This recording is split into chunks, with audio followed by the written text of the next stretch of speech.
안녕하세요. 굿동남 시도리입니다. 이번 영상은 인벤터 8강이고요. 8강에서 배우게 될 내용은 복잡한 3D 형상 중황삭 가공 가르쳐 드리도록 하겠습니다.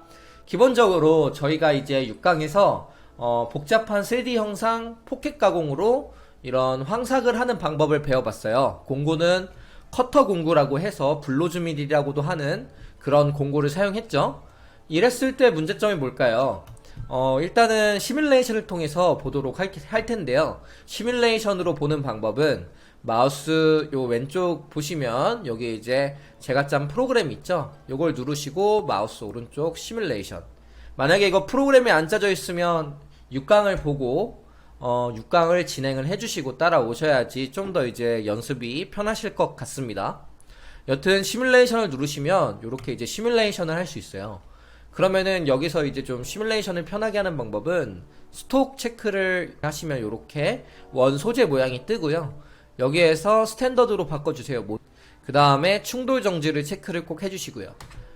툴패스가 원래 이렇게 켜져 있을 텐데 이렇게 켜져 있으면 제대로 보기가 힘들기 때문에 꺼주시고 이렇게 이제 재생을 해주셔서 보면 되고요. 하단에 그 동영상 재생처럼 이런 재생을 하는 방법이 있는데 여기서 이게 속도예요. 속도바인데 속도를 우측으로 끝까지 당겨주시고 재생을 눌러주시고 요 시뮬레이션을 확인하시면 됩니다. 이렇게 재생을 했을 경우에 지금 보시면 공구 특성상 33파이의 6알짜리 커터를 썼는데요. 이 부분이 깎이지가 못했어요. 이 부분이 살이 상당히 많이 살아남아 있어요. 적어도 한 2-3mm는 살아 있을 것 같은데 다른 곳은 제가 가공여율을 0.3을 줬으니까 컷을 합치더라도 0.5 이상은 커지지 않았을 텐데 이 부분은 거의 한 뭐 2-3mm가 살아 있으니까 이 상태에서 바로 중삭이나 정삭 공구로 가공을 하게 된다면 공구가 파손될 위험이 굉장히 큽니다. 그래서 저희는 중황삭이라는 황삭하고 끝나고 이 부분을 중삭이나 정삭이 들어가기 전에 공구로 한번 다시 포켓 가공식으로 깎아줘야 돼요. 뭐 포켓이든 최적 황삭이든 상황에 맞게 해줘야 되는데 지금 요 형상 같은 경우엔 Z 단차 편이 심하고 형상이 복잡하기 때문에 포켓 황삭이 좀 더 유리합니다. 여튼 그것을 사용해서 중황삭을 해볼 건데요. 그렇게 어렵지 않습니다. 먼저 왼쪽에 이 기존에 짜놓은 요 포켓을 컨트롤 D를 눌러서 복사를 해주시면 여기 이제 똑같은 프로그램이 복사가 되는데요. 제가 이제 33 커터라고 이렇게 바꿔주고 얘는 공구를 정삭을 제가 이제 12파이 보랜드밀로 한번 선정을 해볼 거예요. 그래서 12파이 보랜드밀로 하겠습니다. 그럼 여기를 누르고 12볼 이렇게 일단 바꿔주세요. 그 다음에 좀 더 부연 설명을 해주면 나중에 툴패스 확인하기가 편하고 나중에 이 툴패스를 템플릿으로 만들어서 계속 3D 형상 가공할 때 활용해 주시면 좋거든요. 그래서 한번 템플릿 만들기 위해서 좀 더 정리를 하겠습니다. 일단은 이거는 33파이 커터 포켓 황삭 이렇게 적어 놓고요. 얘는 12볼 다시 포켓 황중삭 이렇게 적어 놓겠습니다. 이렇게 적어 놓고요. 더블 클릭을 해서 안으로 들어가면 공구 설정을 할 수 있죠. 공구를 누르고 여기 보시면 공구를 하나 고르시면 되는데 새로 만들어야 돼요. 그런데 저는 이제 12파이 평엔드밀이 있으니까 이걸 그냥 복사를 컨트롤 D로 해서 복사를 하고 한 14번에 넣겠습니다. 14번에 먼저 날붙이 여기 부분부터 버셔서 플랫을 볼밀로 바꿔주시면 되죠. 뭐 다른 거 바꿔줄 게 있어야 되는데 지금 이 형상 자체가 보랜드밀이 65mm 정도면 충분히 기장이 나오니까 65mm로 고쳐줍니다.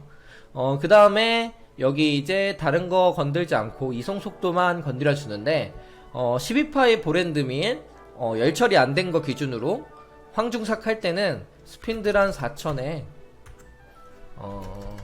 피드는 한 1500에서 2000 정도 넣으시면 돼요. 2000 넣을게요. 45C 기준입니다. 2000 넣고 여기 보면은 퇴출 속도는 좀 빨리 주셔도 되고요. 여기 램프 보내기 속도가 이게 굳이 따지면 이게 Z 값을 이렇게 내려가면서 깎는 그런 기능이라서 얘는 너무 빨리 주시면 안 돼요. 1200 정도로 줍니다. 그 다음에 여기 잘라놓는 속도, 이것도 Z피치로 이송하는 속도라 얘도 똑같이 이렇게 1200 주시면 돼요. 이렇게 하고 OK 눌러서 마무리 하겠습니다.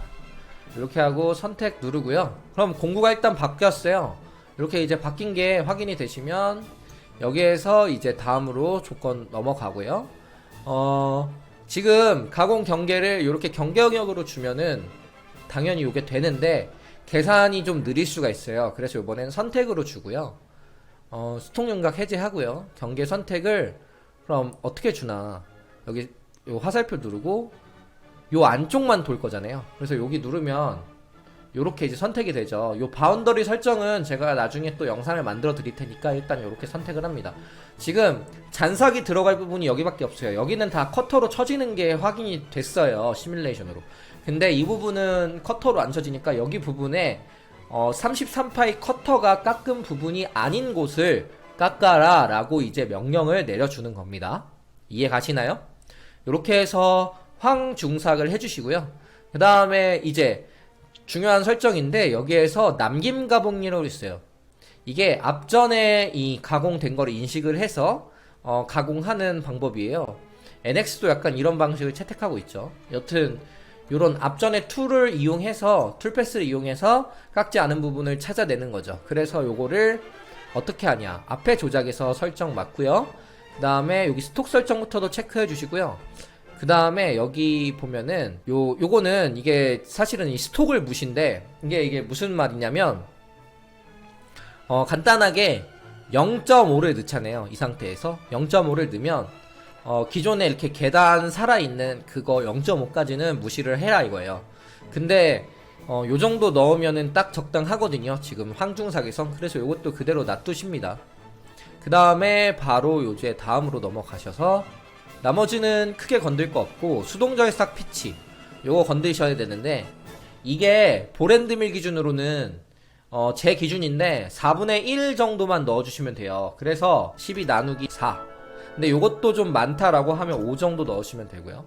안정성을 추구하시면 5고, 저는 좀 속도를 빠르기 위해서 4를 넣겠습니다. 그 다음에 깊이를 넣어줘야 되는데, 깊이가 여기에요. 최대 이것도 번역이 좀 잘못했어요. 최대 Z피치라고 보시면 되고요. 이 Z피치 같은 경우에는 저는 보통 이제 12파이의 경우에 0.3에서 0.4 정도 넣습니다. 근데 지금 공구 길이가 좀 길기 때문에 0.3으로 넣어줄게요. 그렇게 해서 마무리하고, 여기 램프 타입 링크는 바깥쪽 스톡으로 잘라 넣는다. 툴패스 시간이 짧아지기 때문에 요 램프 타입을 바깥쪽 스택으로 잘라 놓는다. 요거를 쓰시면 돼요. 외부 재고로 들어온다, 뭐 이런 뜻인데, 이렇게 해서 OK 넣으시면 이렇게 이제 생성이 됩니다. 이게 계산되는 요 이제 퍼센테이지를 나타낸 건데요. 만약에 아까 그 경계를 설정을 안 했으면 계산이 좀 오래 되니까 꼭 계산은 이렇게 설정을 해주시고요. 제가 하나 빼먹은 게 있어서 다시 들어가겠습니다. 여기 보면 스톡 설정을 해줘야 돼요. 스톡 설정을 0.3으로 했는데 이걸 0.3 똑같이 하면 잔툴이라고 하죠.